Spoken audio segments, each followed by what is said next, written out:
प्यारे मित्रों, आज हम लोग पढ़ेंगे भारत के लिए खतरे की स्थिति। पहले हम भारत के जो है भौगोलिक भूगोल के बारे में, थोड़ा सीमाओं के बारे में हम लोग एक बार देखेंगे, उसके बाद हम लोग आगे पढ़ेंगे इसमें। देखिए, भारतीय सीमा पर संभावित खतरे कौन-कौन से हैं। पहले नंबर को भारतीय सीमा की लंबाई जो है लगभग ये 15,200 किलोमीटर है। मित्रों, ये संख्या लगभग में है, इसलिए आप लोग बिल्कुल कन्फर्म मत मानिएगा। बाकी 15,200 कुछ किलोमीटर है, ठीक है। और भारतीय सीमा पर जो देश हैं, पाकिस्तान, नेपाल, चीन, बांग्लादेश, म्यांमार, इनसे हमारी जो है सीमाएं मिलती हैं। तटीय सीमा हमारी 6100 किलोमीटर है, समुद्री तटीय सीमाएं हैं। कुल समुद्री सीमा जो है द्वीपों सहित जो है वो है 7500 कुछ किलोमीटर है। और यहाँ पर जो हमारे पास खतरे हैं वो है बांग्लादेश, पाकिस्तान, चीन, म्यांमार, ठीक है। हालांकि म्यांमार से तो कभी कोई लड़ाई नहीं हुई है, बांग्लादेश से भी कोई लड़ाई नहीं हुई है, लेकिन खतरे इसमें जो अधिक हैं वो है बांग्लादेश, पाकिस्तान और चाइना से। जो बॉर्डर पे जो सैनिक अड्डे हैं, हम्बनटोटा जो श्रीलंका में है, चीन द्वारा निर्मित किया जा रहा है। हालांकि इस पर जो है बांग्लादेश को श्रीलंका की सरकार ने रोक भी लगवा दी है। ग्वादर जो है ये चीन और पाकिस्तान मिलकर विकसित कर रहे हैं, जो इधर जो है क्या बोलते हैं अरब सागर की तरफ है। कोको द्वीप ये भी चीन विकसित कर रहा है। डियागो गार्सिया यहाँ पर अमेरिका का सैनिक अड्डा है, ठीक है। और सैन्य नियोजन के लिए ध्यान देने वाली चीज़ें, ठीक है। पड़ोसी राष्ट्र और उनसे संबंध। भाई, सैन्य नियोजन का मतलब सेनाओं को किस तरह जो है वितरित किया जाए, किस तरह सेनाओं की स्थिति को अपने यहाँ लागू किया जाए, किस प्रकार की सेनाएं होनी चाहिए, ठीक है।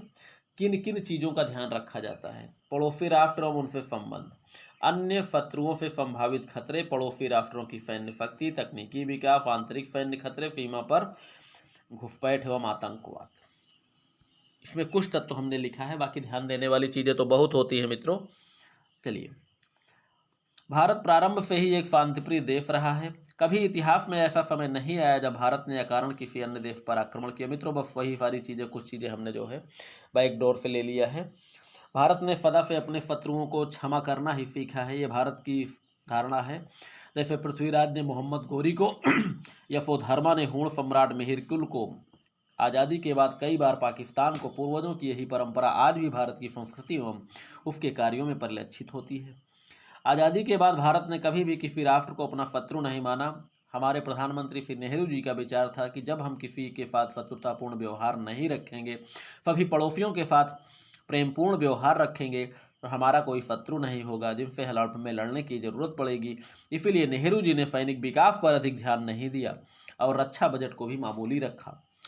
शायद यह भारत की भूल रही कि उसने इतिहास पर अधिक ध्यान नहीं दिया कि सिकंदर, मोहम्मद गोरी, महमूद गजनवी, नादिर साहब ताली, बाबर, अंग्रेजों आदि को भारत से कोई शत्रुता नहीं थी। उन्होंने जबरन भारत पर आकर युद्ध को थोपा था।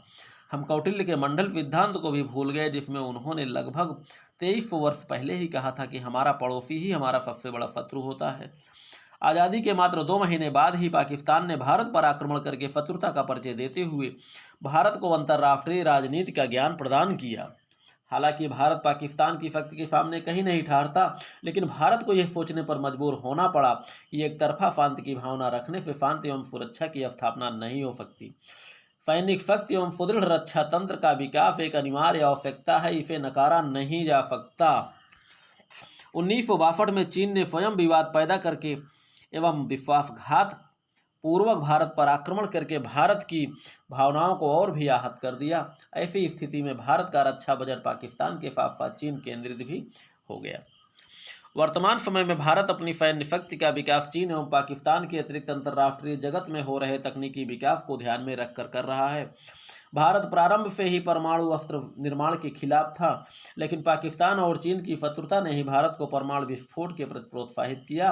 और वर्तमान समय में चीन एवं पाकिस्तान दोनों ही परमाणु शक्ति संपन्न हो चुके हैं, इसलिए भारत को भी अपनी न्यूनतम प्रतिरोधक क्षमता को बनाए रखने के लिए चीन और पाकिस्तान के समान ही प्रक्षेपास्त्र एवं परमाणु अस्त्रों का निर्माण करना पड़ा। विज्ञान, तकनीकी एवं अनुसंधान के इस युग में कोई अस्त्र बहुत दिनों तक नवीन नहीं रह पाता। उसका विकल्प खोज कर नए अस्त्र का निर्माण कर लिया जाता है, जिससे वह स्वतः ही अवकाश मुक्त आउटडेटेड हो जाता है और फिर से नए हथियार पर अनुसंधान प्रारंभ हो जाता है। अर्थात हथियारों के निर्माण में कभी स्थिरता नहीं रहती।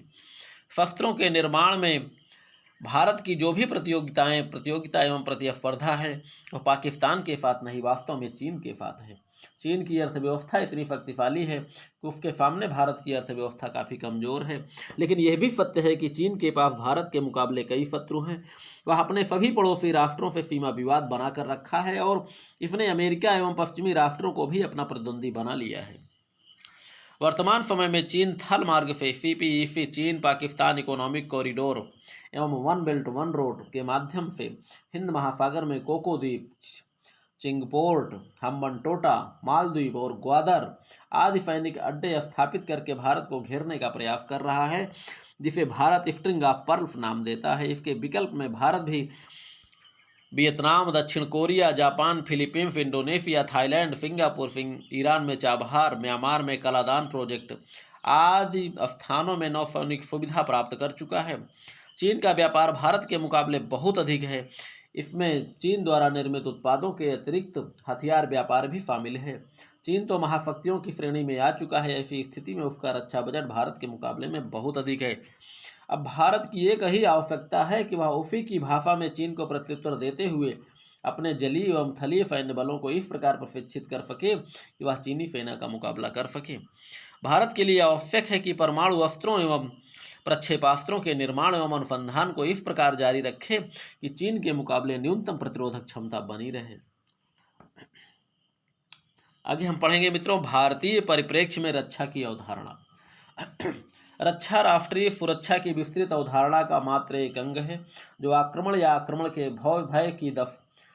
से भय की दशा में प्रयोग किया जाता है। युद्ध मानव का एवं मानव युद्ध का सबसे गहरा एवं जन्मजात मित्र है। दोनों को एक दूसरे से अलग नहीं किया जा सकता। यह सैनिक शक्ति द्वारा अपनी सुरक्षा की गारंटी लेता है। दुनिया मानती है कि विवादों को शांतिपूर्ण ढंग से सुलझाना ही अच्छा तरीका है, लेकिन वही यह भी मानते हैं कि हथियार का जवाब हथियार ही है।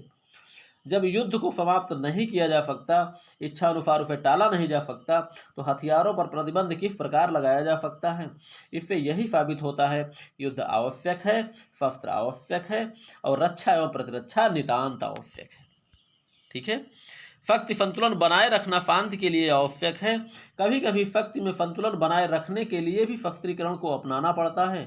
रक्षा का दायित्व सैन्य शक्ति, सैन्य संगठनों, रक्षा उत्पादन, सैन्य समझौतों, शत्रुओं से होने वाले सशस्त्र आक्रमणों तक ही सीमित होता है। भारत के प्रमुख दो पड़ोसी राष्ट्र ऐसे हैं जिनसे भारत के युद्ध भी हो चुके हैं और सदा सीमा पर युद्ध की आशंका बनी रहती है। वे पड़ोसी राष्ट्र हैं पाकिस्तान और चीन। पाकिस्तान तो भारत का एक ही भाग है। इससे तो आज़ादी के बाद से ही युद्ध होना प्रारंभ हो गया। आज तक 4 युद्ध हो चुके हैं। सीमा विवाद, सीमा पर गोलीबारी तथा घुसपैठ लगातार जारी रहती है। चीन भी भारत का एक पड़ोसी राष्ट्र है और वर्तमान समय में विश्व की तृतीय महाशक्ति के रूप में भी उभर कर सामने आ चुका है। इससे भी सीमा विवाद चल रहा है। भारत चीन की विस्तारवादी और फालतू के विवाद पैदा करने वाली नीतियों से परेशान है। भारत की संपूर्ण रक्षा एवं सैन्य तैयारी चीन और पाकिस्तान को ही ध्यान में रखकर की जा रही है। मित्रों, उम्मीद करता हूँ यह चैप्टर भी आपको समझ में आया होगा। बाकी आगे हम लोग पढ़ेंगे अगला चैप्टर। ठीक है, चलिए पढ़िए, लिखिए, मस्त रहिए, खुश रहिए।